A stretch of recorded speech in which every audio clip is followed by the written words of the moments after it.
need a return ticket where you're going. This is a one-way journey. Straight down!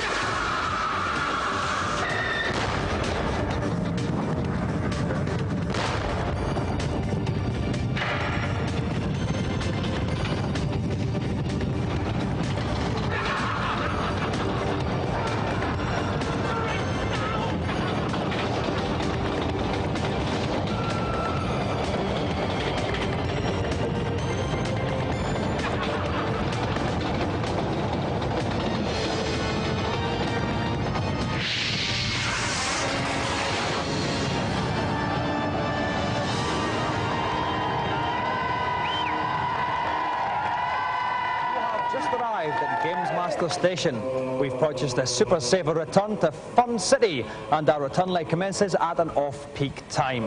The buffet car is open, serving light snacks and refreshments, including our first challenge, set by the Gamesmaster. My first challenge is on the 3DO shoot-'em-up Novastorm. Players have 60 seconds to score as many points as possible as they fly across the inhospitable terrain of an alien world. Keep an eye out for the power-up which appears during the first part of the challenge, allowing contestants to inflict some serious damage on the alien horde. So, please welcome for challenge number 1, James Lawton and Chris Cole.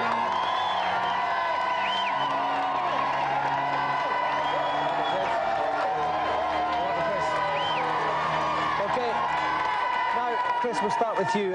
What's been your hairiest game-playing moment? Well, it's probably when the power went off when I was like a centimetre away from completing Zelda. The whole power went down. Whereabouts do you live? In Stoke. Is it interesting in Stoke, is it? No, it's pretty boring, really. So a power cut wouldn't have made any much difference, really? No. James, what about your hairiest game-playing experience? Oh, I fainted once. Fainted? Whereabouts were you when you fainted? Around Chris's house. So basically the message is if you want to have a pleasant game-playing experience, don't go to Chris's, I think. Yeah. I'm amazed you're still friends. Okay, so while we argue about the merits and demerits of being a friend of Chris's, we'll take a look at this week's news. Across the country this week, the film that's been smashing records in America all summer, The Lion King. Animators who worked on the film have been keeping busy collaborating with top software company VIE on a game version. With levels based directly on scenes from the film, this will be a very faithful conversion, if disgustingly cute and icky. Appearing in a shop near you now, the first affordable virtual reality headset, CyberMax. If you've got a PC, you can ride this virtual ghost train in the comfort of your own home. Unfortunately though, it can't be used with existing games like Doom, but big companies will be making future releases compatible with this 500 quid piece of tragically unhip headgear. Hey look, it's Swindon on a summer's day. No, it's not, it's actually Dino Island, the latest motion theatre ride that's opened in America.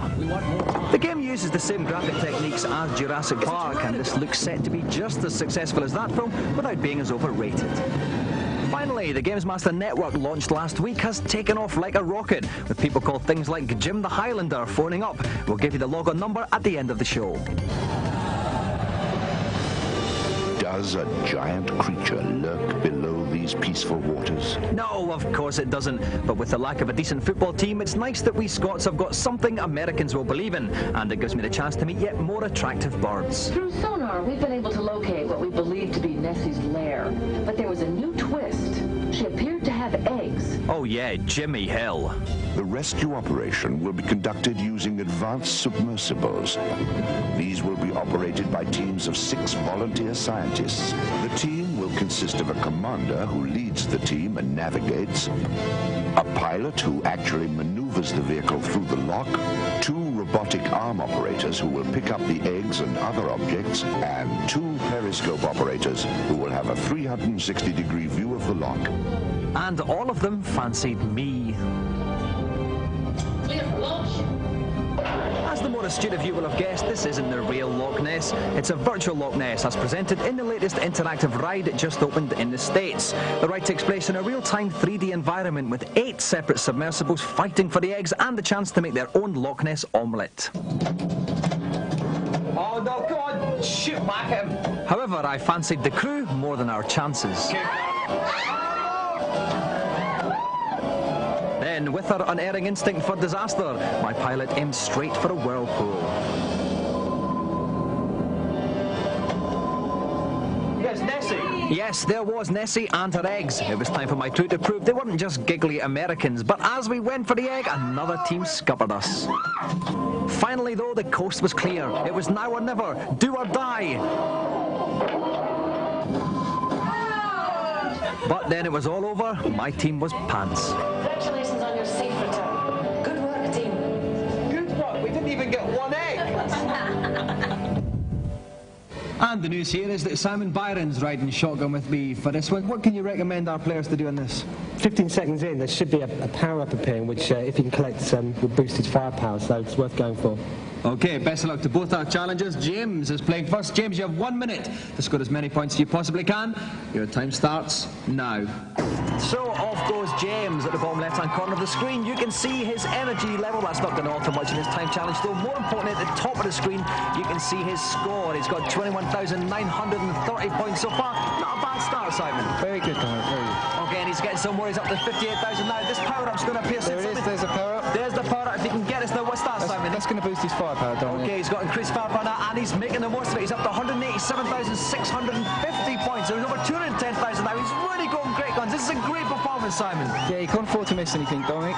Okay, he has just got 241,000, and he's got about 7 seconds left, though. He's just going to get those last few spaceships. 3, 2, 1. Out of time. Stop the challenge. 376,900 points. James, make way for Chris. Okay, Chris, you have got to beat 376,900 points. Best of luck, your 1 minute starts now. So off goes Chris, is scoring the top of the screen there. Not a lot of ships just now. It's not terribly exciting just now. I don't know, have you got any jokes, Simon? No.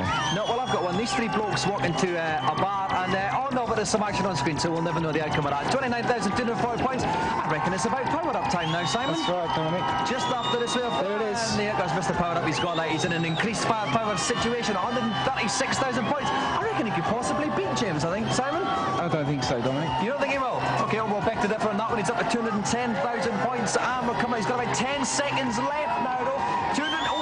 It's going to be very close this time. It is, Dominic. 285,000. He's got about 3 seconds left. 2, 1. It's going to be very close. Stop the challenge. And he has just done it with the last shot of the game. 385,510 points. Chris is the winner. Well done, James. Well done, Chris. James, that was very, very close there. Where did you lose those crucial couple of thousand points? At the beginning? Yeah, took a while to get your aim, yeah? Yeah. Okay. Chris, I think we've lifted the curse of Chris. No one fainted, no one was sick, no lights went out, and you won. Were you a bit scared at all, or did you know you were going to win all the time? No, I was quite surprised, really, because I had a bad beginning, and it sort of came together at the end, and finally I beat him. And everybody's all smiles, because Chris is going home with the Gamesmaster Golden Joystick.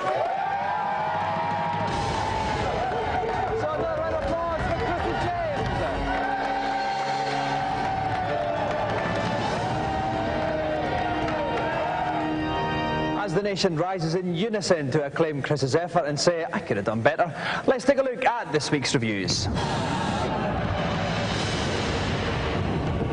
Doom 2 on the PC has an 18 certificate, so we can only show you the cute bits. Sorry, but rules are rules. Hi, my name's Adrian, and I have a confession to make. I'm a Doomaholic. I've been playing it 12 hours a day, but recently I've curbed my habit by playing Doom 2. It's got guns in it. It's very bloody, it's very violent, and it's very fast-paced. There are adventure elements, and there are loads of weapons to pick up, and there are loads of things you do have to figure out. But other than that, you pretty much shoot everything and find your way out of the level. It's excellent, but it's not really a sequel. What makes Doom and Doom 2 so exciting for the game player is the involvement of it all. The graphics are stupendous. They actually convince you that you're in an alien landscape. In a way, Doom 2 is really just a set of data discs for Doom 1. There's hardly anything different. You get a new gun, and there's a bunch of new monsters. But at the end of the day, you're just getting a whole load of new levels for Doom, and that's no bad thing.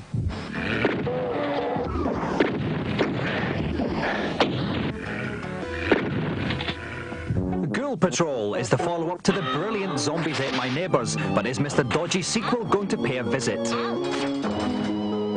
It's got a wonderful humour to it. It's basically very much in the line of the 50s B-movie horror film with all sorts of ghouls and goblins that you've got to track down.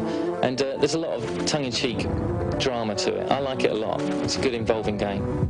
If you remember Zombies Ain't My Neighbours, then you'll have a very good idea of what Ghoul Patrol is going to be like. It's maze action, you know, very Gauntlet inspired. Run around, save the hostages, shoot the ghosts, get out of the level. Basically, there's too much roaming around, collecting things for my liking.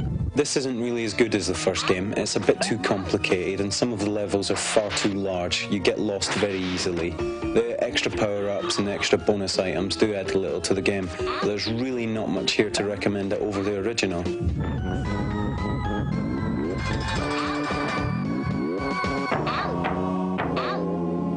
Finally, how original, a one-on-one beat-em-up. Except this time it's on 3DO, it's Way of the Warrior, and it's a wee bit grungy. It uses large digitized actors instead of sprites, but it's not very fluid. It's actually quite difficult to control the characters, and there doesn't seem to be much in the way of realism involved in the fighting. It's a lot better looking than, say, Mortal Kombat 2 or Super Street Fighter. What Way of the Warrior really lacks is a strong, weighty feel. Each of the characters feels too light and airy. For a game to be really smart on something like the 3DO, it's going to have brilliant graphics, brilliant sound, and it's going to have to move really quickly. And I'm afraid Way of the Warrior just doesn't do that. Night. Shaky J. While tonight's special guest is busy chalking his tip, let's go over to Gamesmaster and find out what he'll be playing. My next challenge is on Jimmy White's snooker on the Mega Drive. The contestant had to prove his superiority by pocketing the balls on a real snooker table before the Mega Drive clears its own computer version. The human player should have the advantage when it comes to obtaining shots, but be warned, the computer never misses. Now, when he was last on this show, both of us had a lot more hair, but I'm still pleased to welcome back the People's Champion, Whirlwind Jimmy White.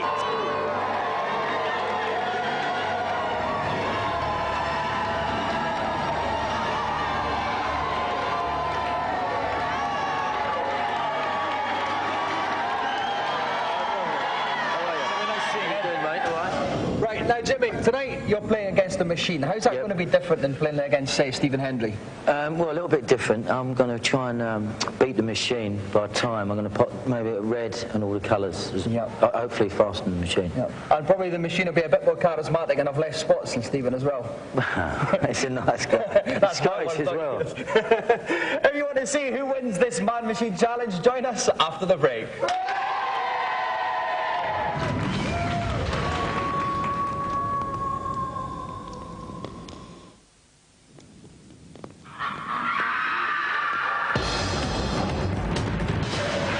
Welcome back. We've got something of a first on Gamesmaster today because Jimmy White is going to attempt a red-black colours clear-up in a faster time than the Mega Drive can do a similar clear-up on the actual Jimmy White snooker game. Helping me out is Gamesmaster's own Andy Hutchinson. Andy, there's a lot of burning questions in snooker just now, probably the most flame-drilled of which is John Virgo funny?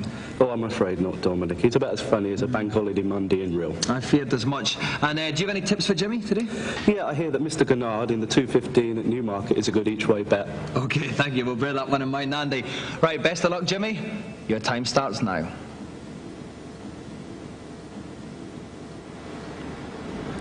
Okay, both the computer and Jimmy lining up that first red, yes. Jimmy's got quite a difficult shot here. It's quite close to the cushion. It's going up. Oh, it just rattles, but the computer's potted the red. The computer's ahead. Jimmy lines up the red. Yes, it goes in. But the computer's potted the black, so the computer's ahead, Andy. That's right. Jimmy's just lining up this black now. Again, it's not an easy one because he's got that inverse angle on it. Just trickled there. Again, Jimmy misses the black. The computer now is on the yellow. The computer's potted the yellow. The computer 2 balls ahead. The black. Fine recovery shot there from Jimmy. Nearly on and off there. Narrowly avoiding disaster there. The computer's on the green though now. And Jimmy's on the yellow. What's the green? Jimmy lines up the yellow. The yellow's in. Great shot from Jimmy. Yeah, he's coming back. He's fighting back. Bit of follow through there. That's right. Come back. He's not going to let any console beat him. Computer's on the brown. Jimmy's on the green. Jimmy plots the green and the computer plots the brown at almost exactly the same time. Okay, Jimmy's on the brown now. Jimmy's very calm for a man who's one ball behind the computer, Andy. That's right. This is glorious queuing action. Brown goes in. The computer's got himself in a very difficult one with the blue there. That's right. It's got an extra kiss on it. Not much of a whirlwind going on that Mega Drive. Lines up the blue, yes, the blue's in. Shot. Jimmy's And now they're both on the pink. It's level pink in the computer and Jimmy. Yes, the pink's in one more. It's got a really tricky black here. It's possible, both on the black. Can Jimmy do it? He's gone for the treble. Gets a double kiss on it. Oh, just misses it. The computer's about to take the shot. This is going to be desperately close. Jimmy 6 in. He's done it. By the narrowest of margins, Jimmy White wins the challenge. Now, Jimmy, that was very close at the end there. A bit of troubles with that first black, though. What happened? Well, yeah, it was a bit difficult, the first black. There's a bit of a gap, and we run out of space there. Black, but apart from that, it went okay. So you don't have problems at the Crucible, then? No, we don't. We have a bit of a squeaky floor, but the floor is there. Yeah. Well, listen, Jimmy, it's been brilliant to have you back on again. You've proven once and for all that man will always be better than machine. Please, give a round of applause. Golden Joystick winner, Jimmy White.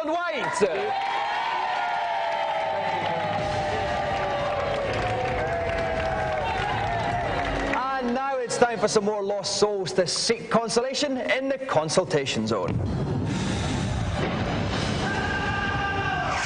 Greetings from my video gaming vaults. Who's first to try and break my bulging neck?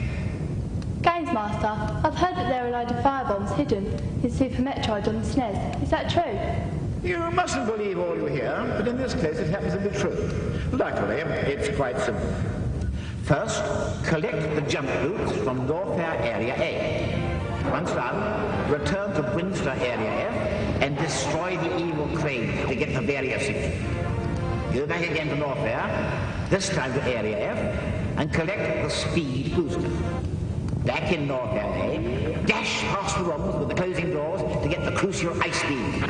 Finally, return to Brinster Area A.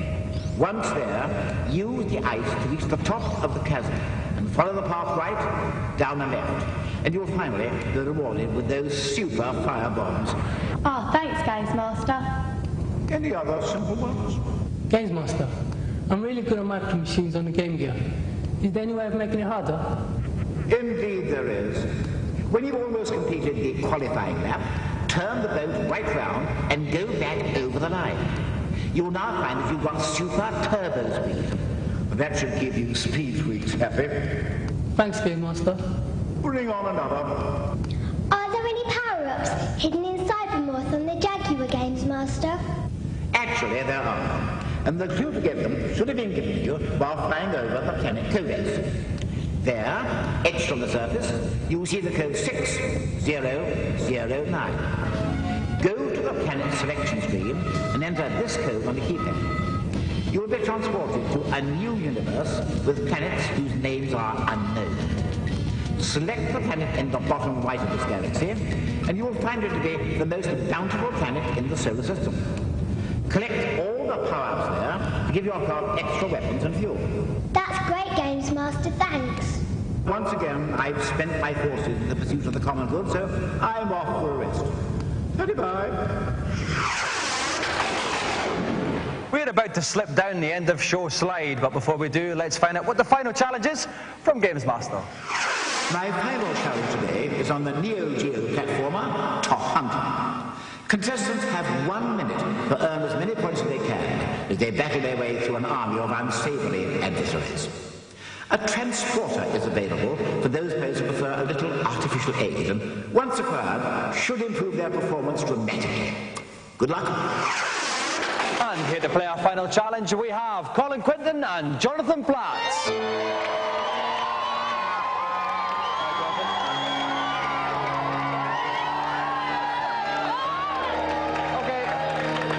Now, Jonathan, you were telling us earlier that your favourite film is Lethal Weapon, but you'd rather be Arnold Schwarzenegger than Mel Gibson. Why is that? Well, he's bigger and tougher and he's got quite a lot of money. Yeah. And of course Mel Gibson doesn't have any money, does he? Oh, no, he has quite a lot of money. Mel's skint, isn't he? He's down at DHSS every Friday without fail. Sorry, I just found that very amusing. Okay, right, moving on to you now, Colin. Now, you were telling us that your favourite band is Ace of Base. Is that true? No, I lied. It's actually Too Unlimited. What do you like about Too Unlimited? Is it the banal lyrics or the annoyingly repetitive theme tunes? No, it's the Babe. Oh, the Babe? Yeah. Great. So, Colin, Jonathan, if you'd like to take your places, we'll get ready to play the game. Make sure your pets are locked safely indoors because Dave Perry is with us. Dave, now, I reckon there's two ways of going about this. Would I be correct? That's right. There are two things our contestants can do. Firstly, they could, as they go through the level, they could beat up the characters they meet along the way and pick up the coins they get to collect more points. Or they can ignore the characters, go for a straight speed dash to get to the transporter at the end, and then use that to smash their way through things to get even more points. Okay, thank you very much, Dave. Jonathan is going first. Whoever can get the most points in 1 minute will take the joystick. Best of luck, Jonathan. Your 1 minute begins now. Okay, at the top left of the screen, you can see the number of points they've got. He hasn't got anything yet, Jonathan. And there's an energy bar just below it, so you can keep track of how well he's doing. That's right, he's just charging for the level at the moment. You can jump from foreground to background in this game. At the moment, he's sticking with the foreground, and he's chosen to beat up the guys. That's good. That's full of jewels, that first chain. The second chain in the background there isn't worth pulling. It's just got time in it. Right, up to 5,900 points now. 27 seconds gone, nearly halfway through. How's he doing, Dave? He's not doing too bad. He's missed a few guys. I'd like to have seen him beat them up and pick up the coins because obviously that's the thing he's chosen to do. Particular bent, though, Dave. That's right. I just want to see people getting beaten up. There you are. He's got the transporter. Right, okay, 41 seconds gone. We're going to see some serious one-on-one action here now, Dave. Absolutely. He's pretty well invincible in this transporter. He can just smash everything up that he encounters. I hope so, because he's only got 10 seconds left. He's got 8, 7, 6. He's running out of time. He's in the background. There's a lot of guys there. 5, 4, 3, a lot of guys. Pull that chain. 1. Out of time. Stop the game. 9,400 points for Jonathan. Make way for Colin. 9,400 points, Dave. How would you assess that score? That's not a bad score, but he was missing an awful lot of points along the way. He didn't quite get the hang of jumping from foreground to background and vice versa. Okay, we'll see if Colin can do a bit better. Colin, your 60 seconds begins now. So 9,400 points to beat. See the score on the top of the card. There's a bloke having a kip, Dave. Off he goes. Yes, you want to wake him up and give him a good kick in because he'll drop some points. One of his little chums there. That's right. There's lots of them in there in the tent. He's beating them up. They left the coins, but he didn't collect the coins, so that's a waste of points. 15 seconds. And now he's not quite getting himself. 900 points, Dave. He's not getting himself under this chain. He's missed a lot of opportunities to pull these jewels.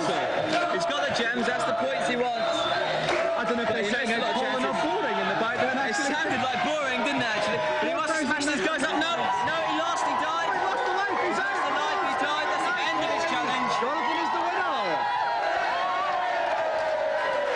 Come on, Jonathan. Bad luck, Colin. Okay, now, Jonathan, I must admit, we were a bit concerned about your score. We didn't think it would be enough, but in the end it was. Why do you think that was? He's good, but he's just not good enough. I think that is probably the biggest understatement since I don't know when. Colin, does your mum know you're out? I mean, what happened? Don't know, I just fell apart, I suppose. It was nearly as big a mystery as Too Unlimited's continued chart success. There, I have to say. Thanks so much for coming along anyway, Colin. But the golden joystick goes to Jonathan.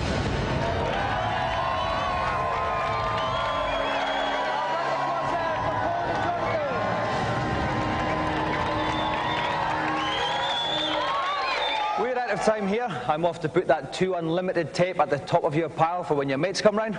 We'll see you next show. Bye-bye.